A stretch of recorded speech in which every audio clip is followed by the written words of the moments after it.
नमस्ते स्टूडेंट्स, आज हम हमारे BA second year pedagogy of political science के अंदर जानेंगे सूचना एवं संप्रेषण तकनीकी एवं मल्टीमीडिया। इससे पूर्व कक्षा में हमने जाना कि जो शिक्षा के क्षेत्र में हम किस तरीके से ये सोशल साइंस है और नेटवर्किंग है इसका प्रयोग करेंगे, इसके अदर उपयोग, इसके बारे में हमने जाना। आज हम जानेंगे जो आईसीटी और मल्टीमीडिया है, सूचना एवं संप्रेषण तकनीकी जिसको बोलते हैं ICT एंड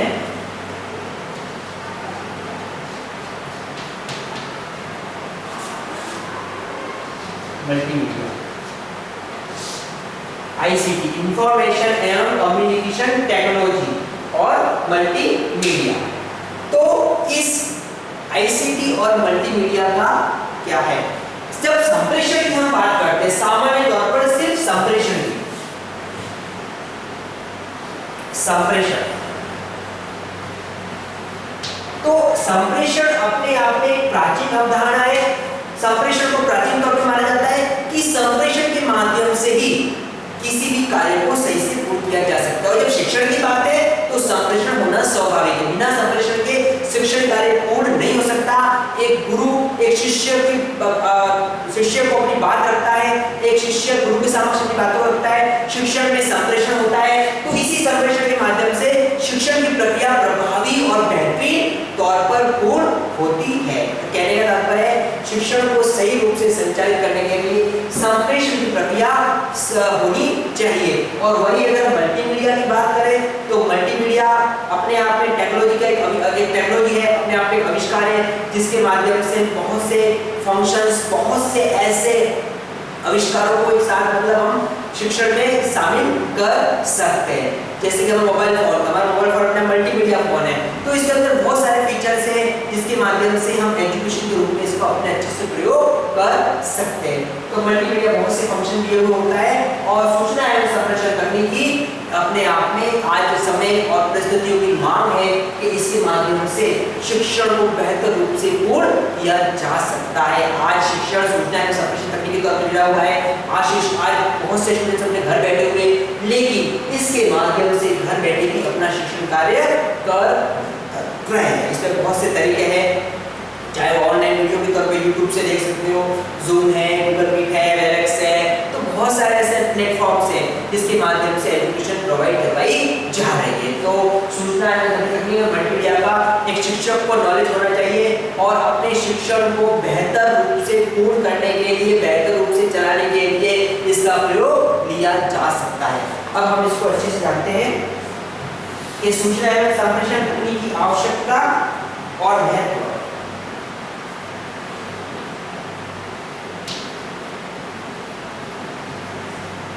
आवश्यकता तथा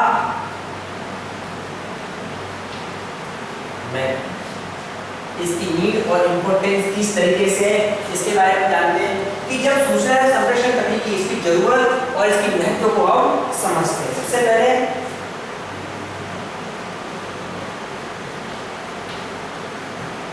छात्रों को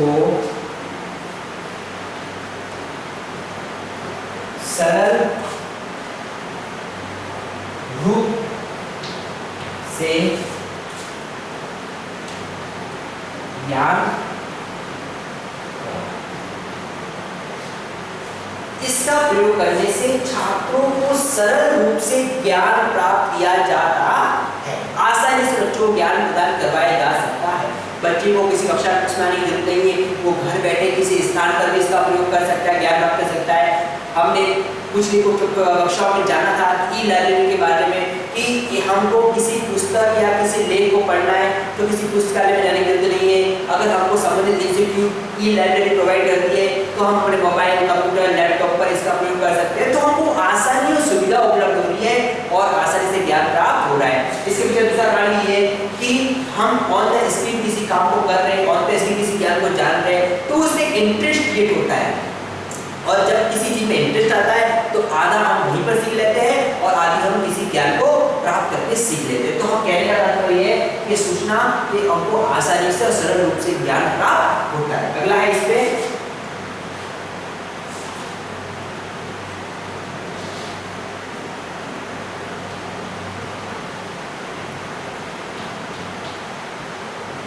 विकलांग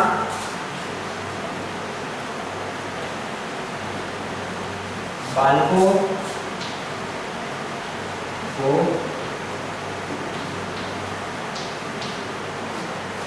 शिक्षा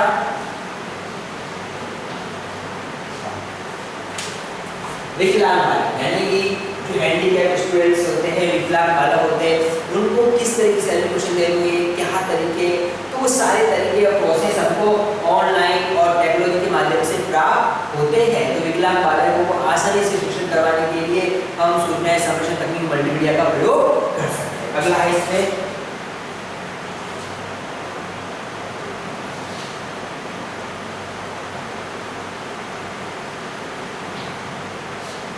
बालकों की शिक्षण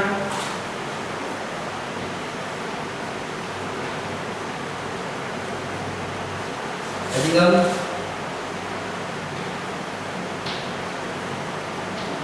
प्रक्रिया में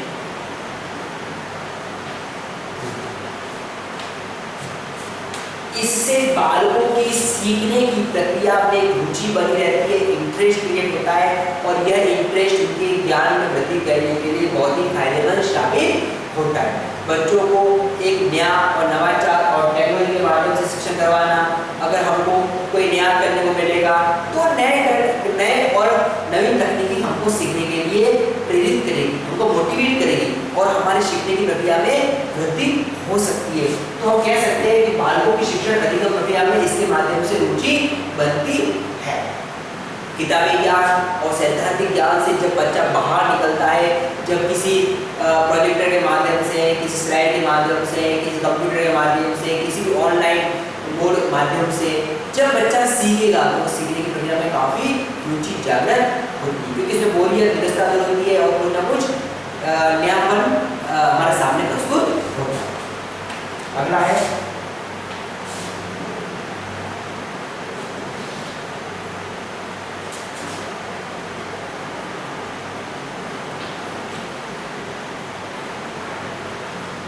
मनोरंजन के साथ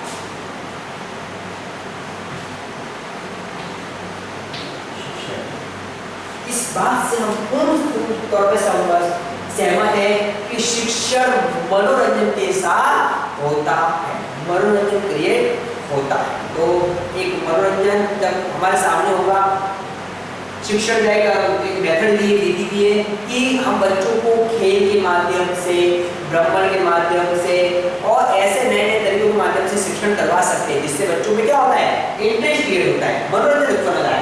तो यही एक शिक्षण विधि के अंदर भी शामिल हो सकता है। बच्चों को हम किस तरीके से किसी मोबाइल और ऑनलाइन बेस्ड बच्चों को एजुकेशन दिलाएंगे, कंप्यूटर के बेस पर एजुकेशन करवाएंगे, किसी स्लाइड के माध्यम से, किसी प्रोजेक्टर के माध्यम से, स्मार्ट क्लास का प्रयोग होता है। तो इस साथ में मनोरंजन क्रिएट होता है और मनोरंजन के साथ एजुकेशन प्रोवाइड करवाई जाती है। अगला है इसमें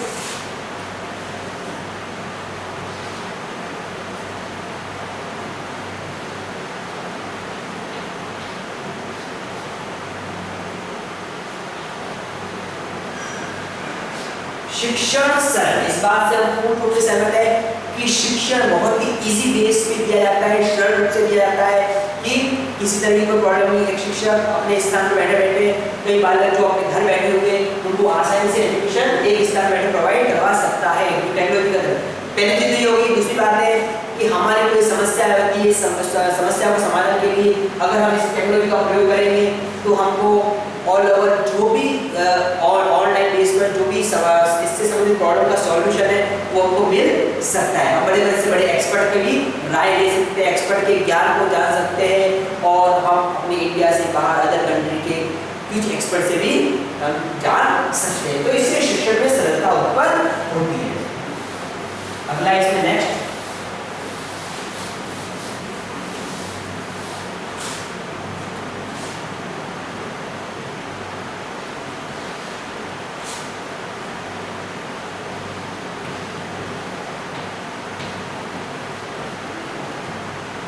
विद्वानों के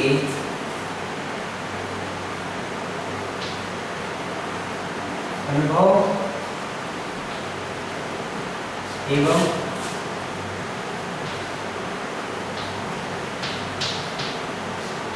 विचारों का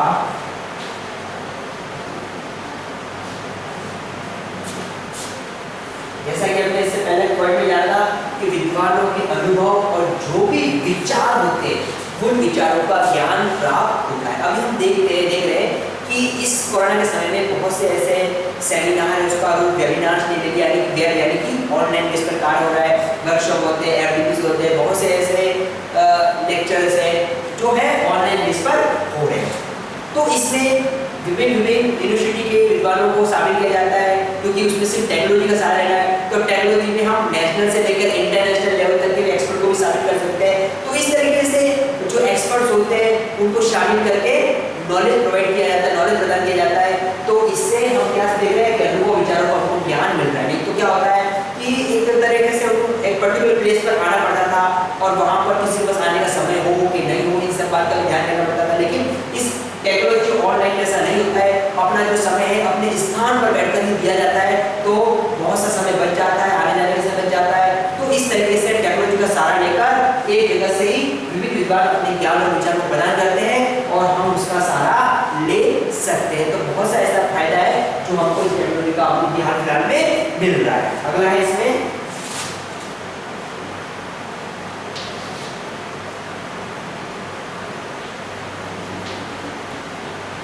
छात्रों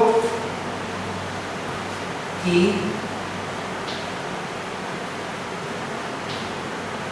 योग्यता एवं स्तर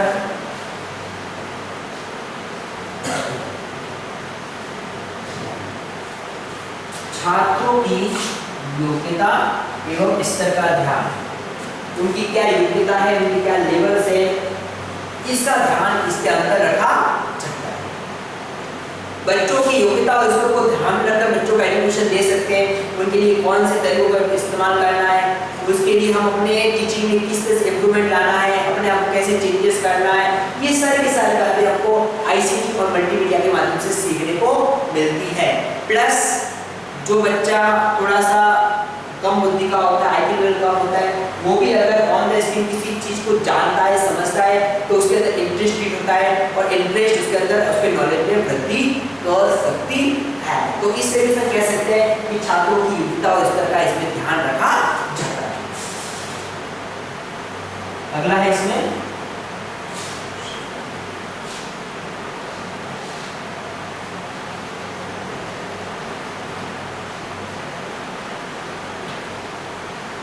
कक्षा कक्ष का नीरस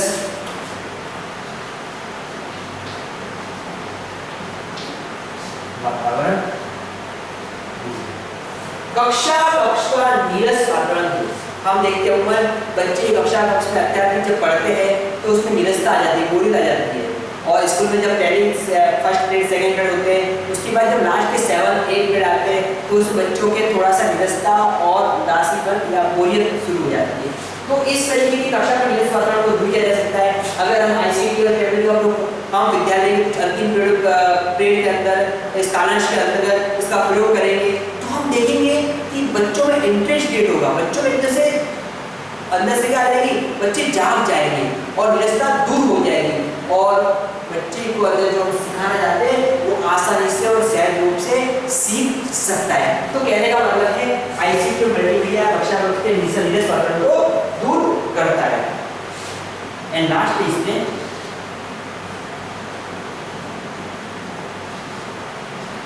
सभी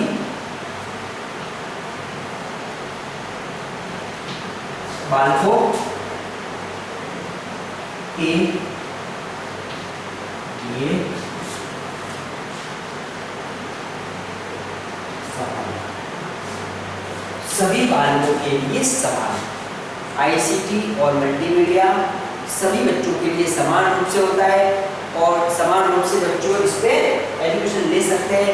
टीचर इसके हिसाब से अपने चेंज ला सकता है तो जब समान रूप से, तो बच्चों के अंदर पहले से इंटरेस्ट होता है, क्योंकि इसमें नवीनता होती है, एक इंटरेस्टेड होता है और मनोरंजन के साथ साथ होता है, तो बच्चे आसानी से अपने शिक्षण को सीख सकते हैं। तो हम कह सकते हैं कि सूचना संरक्षण करने के जो आज पॉइंट बने, इसकी आवश्यकता और हमारे लिए महत्व इसलिए है और अच्छे से जरूरत पड़ती है, और शिक्षक होने के नाते हमको इसका प्रयोग करना होगा, इसको समझना होगा, और बच्चों के बेहतर भविष्य के लिए, बच्चों को अच्छे से समय और परिस्थिति के हिसाब की जो मांग है उसके हिसाब से तैयार करने के लिए हमको इसका सहारा लेकर एजुकेशन दी जानी चाहिए।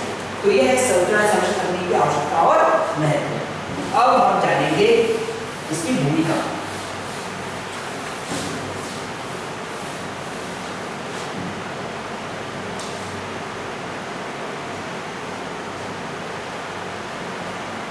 आईसीटी की जो भूमिका है,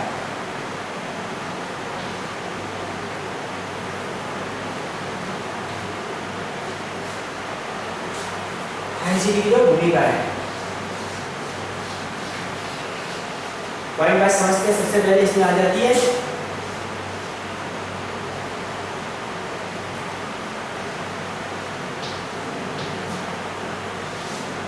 कंप्यूटर, सेकंड आ जाता है इसमें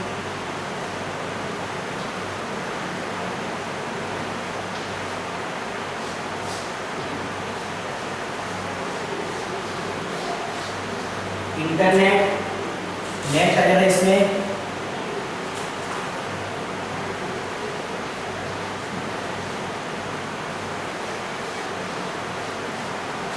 OST, next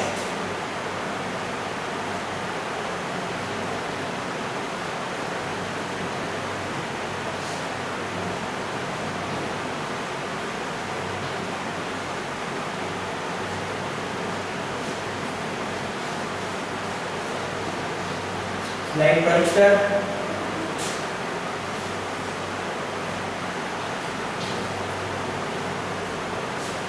film,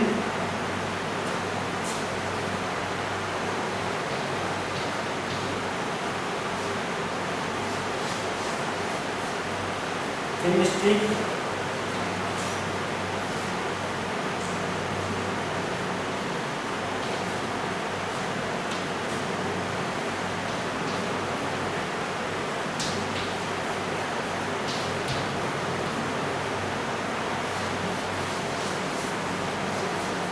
tele conferencing, इसमें हम कंप्लीट करते हैं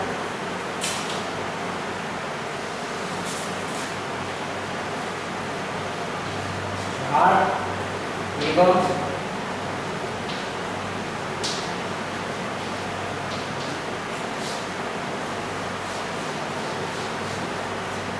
चार्ट एवं मानचित्र,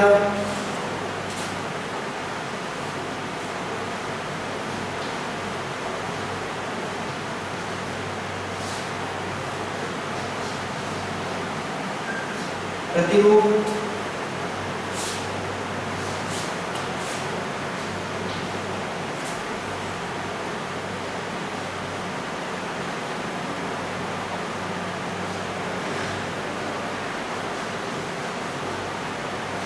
टेलीविजन और लास्ट यहाँ पर वीडियो।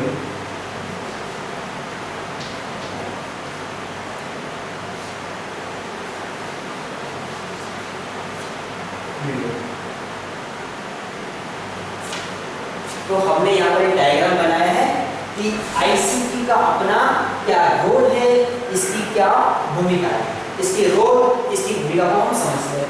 सबसे पहले हम ले लेते हैं यहाँ पर कंप्यूटर। जब हम कंप्यूटर की बातें करते हैं तो कंप्यूटर अपने आप में आईसीटी से जुड़ा हुआ है। सबसे पहला तो यही है कि ये है, अभी तो टेक्नोलॉजी है, इसके अलावा टेक्नोलॉजी का हम उसकी तो कल्पना भी नहीं कर सकते। तो कंप्यूटर का अपना एक अलग रोल है। बच्चों को कंप्यूटर के नॉलेज के माध्यम से हम तकनीकी टेक्नोलॉजी से जोड़ सकते हैं। कंप्यूटर की सॉफ्टवेयरों के माध्यम से बच्चों को नॉलेज प्रदान कर सकते हैं। कंप्यूटर के माध्यम से बच्चों को समय और परिस्थिति के हिसाब से तैयार कर सकते हैं। तो कुल मिलाकर आज के समय में हर व्यक्ति और बालक को कंप्यूटर का नॉलेज होना चाहिए।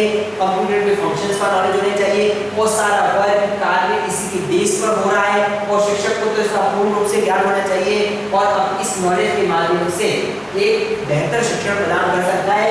तो आईसीटी में सबसे पहले भूमिका होती है कंप्यूटर की, और कंप्यूटर को हम अपने आप से दूर नहीं कर सकते। जब कंप्यूटर की बात आती है तो सेकंड नंबर पे आ जाता है फिर इंटरनेट। कंप्यूटर अपने आप में पूर्ण रूप से तभी तैयार हो पाएगा जब उसका कनेक्शन इंटरनेट से होगा, क्योंकि कंप्यूटर के सॉफ्टवेयर के माध्यम से बच्चों को नॉलेज तो दे सकते हैं, लेकिन कुछ ज्ञान ऐसा होता है जो जिससे बाहर आना पड़ता है। तो इंटरनेट और टेक्नोलॉजी के माध्यम से, इसके माध्यम से हम बच्चों को विभिन्न एक्सपर्टों के ज्ञान से, विभिन्न विषयों के ज्ञान से, प्रकरणों ज्ञान से, यूट्यूब की एजुकेशनल वीडियोस होती है जो जूम, एमएक्स, गूगल मीट्स, जो प्लेटफॉर्म है सारा का सारा इंटरनेट से चलता है।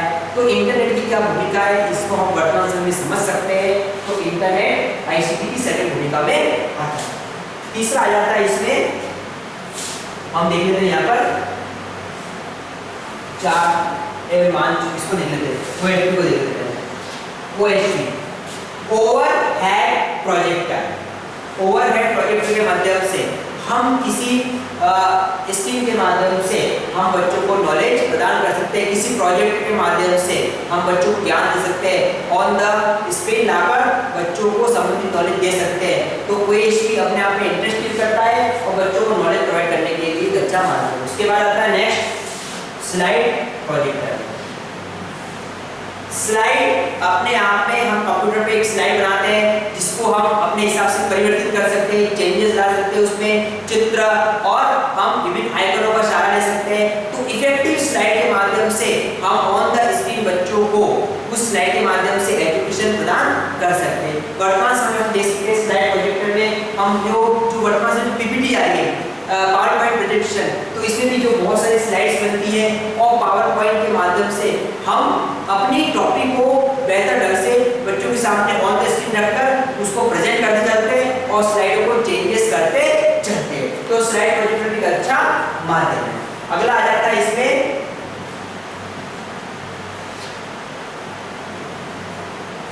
Film stream. फिल्म स्ट्रीम में हम देखते हैं कि ऑन द स्क्रीन हम बच्चों को ज्ञानवर्धक कुछ मूवीज बताकर बच्चों को बेहतर शिक्षा प्रदान करते हैं। बहुत सी एजुकेशनल मूवीज होती है जो बच्चों को हम फिल्म स्ट्रीम के माध्यम से बता सकते हैं। अगला है टेलीकॉन्फ्रेंसिंग। टेलीकॉन्फ्रेंसिंग के अंदर क्या करेंगे, जो विद्वान होते हैं, एक्सपर्ट्स होते हैं, उन एक्सपर्ट्स को एक मंच पर लाकर ऑनलाइन मंच पर लाकर हम उसको एक्सपर्ट्स की राय, बातों, विचारों को बच्चों तक उनके सामने प्रस्तुत कर सकते हैं। तो टेलीकॉन्फ्रेंसिंग अच्छा माध्यम है जिसमें टीचर्स, एक्सपर्ट एक साथ जुड़ते हैं और बच्चों के समक्ष आकर अपने अपने विचारों को रखते हैं।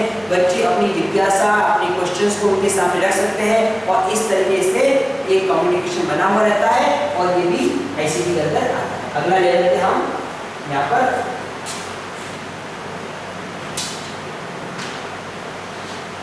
चार्ट एवं मानचित्र। चार्ट एवं मानचित्र इफेक्टिव होते हैं, तो ऐसे बहुत से ऑनलाइन चार्ट और मानचित्रों को भी हम बनाकर ऑनलाइन स्क्रीन पर बच्चों के सामने रखकर बच्चों को बता सकते हैं। जैसे कि हम देख सकते हैं कि ऑनलाइन में जो गूगल मैप्स होता है, तो गूगल मैप्स में हम तरह तरह की बहुत सी नॉलेज को जान सकते हैं और हमको टेक्नोलॉजी के माध्यम से इस मानचित्र को हम समझते हैं। तो ये भी एक अच्छा माध्यम रहता है। अगला आता है प्रतिरूप। जो प्रतिरूप होते हैं, रोल मॉडल होते हैं, उस रोल मॉडल का भी एक अच्छा होता है। तो ऐसे प्रतिरूपों को बच्चों के सामने रखकर रोल मॉडल को बच्चों के सामने रखकर बच्चे उससे काफी कुछ सीख सकते हैं। अगला है इसमें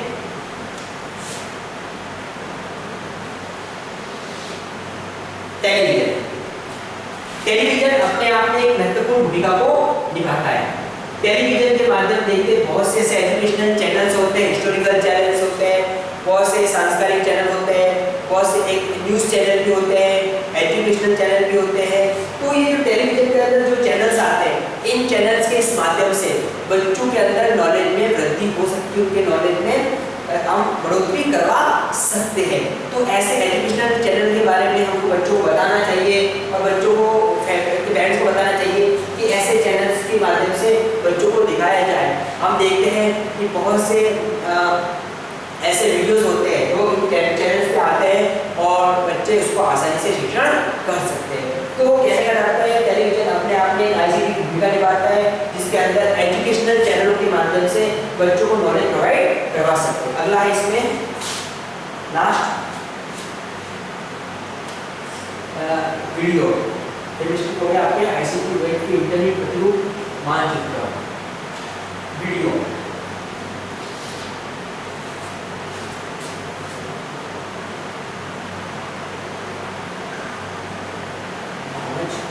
वीडियो जब वीडियो की बातें करते हैं तो वीडियो अपने आप में हम एजुकेशनल कुछ वीडियोस होते हैं, जैसे कि मान लीजिए कोई एक्सपर्ट आया विद्यालय के अंदर, उस एक्सपर्ट की वीडियो को हमने रिकॉर्ड किया, उसकी रिकॉर्ड हमारे पास है, तो आने वाले समय में जो भी बच्चे हैं उस वीडियो को हम बच्चों को बता सकते हैं। वीडियो अपने आप में रिकॉर्डिंग काम करता है और उस रिकॉर्डिंग को समय के हिसाब से हम जब चाहे ऐसा यूज कर सकते हैं। इसके अलावा बहुत सी ऐसी एजुकेशनल वीडियोस होती है जो हम डाउनलोड करके उसको बनाकर बच्चों के समक्ष पहुंचा सकते हैं। तो वीडियो भी अपने आईसीटी के रोल के अंदर आता है, उसकी भूमिका निभाता है और ये अपने आप में एक अच्छी भूमिका निभाता है।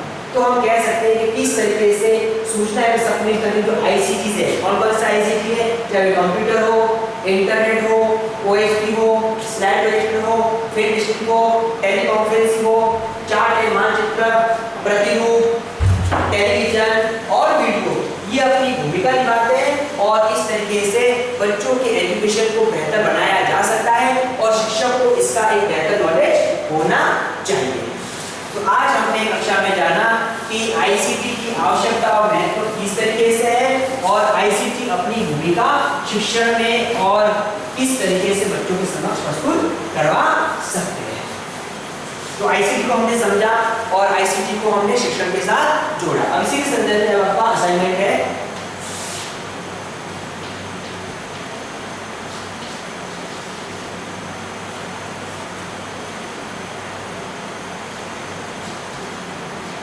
आईसीटी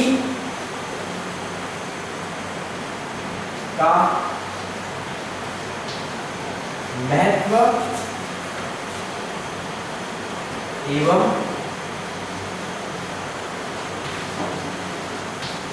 भूमिका को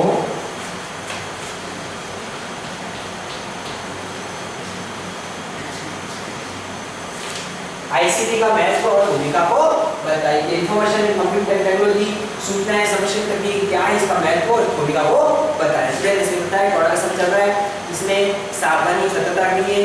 हमेशा जब भी घर से बाहर निकले तो मास्क का प्रयोग करें, भीड़ भाड़ में निकल जाने से पहले सोशल डिस्टेंस का पालन करें और अनावश्यक किसी वस्तु को छुए नहीं और हम अपने 20 सेकंड तक जो हाथ धोते उस नियमों का पालन करेंगे, तभी बीमारी से निजात पा सकते हैं। Thank you.